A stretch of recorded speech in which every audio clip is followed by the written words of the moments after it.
152. 2010లో ఒక గ్రామ జనాభా 5,000. 2015 నాటికి ఆ గ్రామ జనాభా 6,000. అయినా ఆ గ్రామ జనాభా పెరుగుదల రేటు లేదా పెరుగుదల శాతము ఎంత అని అంటున్నాడు. ఆప్షన్స్ ఏం విధంగా ఇచ్చాడు. మనకి 2010లో 5,000 ఉన్నారు. ఈ 5,000 2010 లో ఉన్నారు కాబట్టి ఇది మనం 100% గా ముందు అనుకుంటే 6,000 2015కి అయ్యారు. అంటే ఎంతమంది పెరిగారు?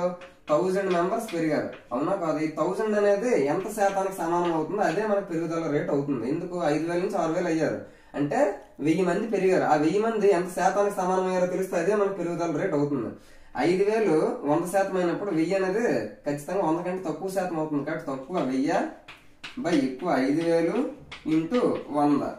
3 zeros క్యాన్సిల్, 5 ones 5 20s అంటే 20% అనేది ఆ 5 సంవత్సరాల్లో పెరిగారు అని అర్థం చేసుకోవచ్చు. Option 1 is the correct answer.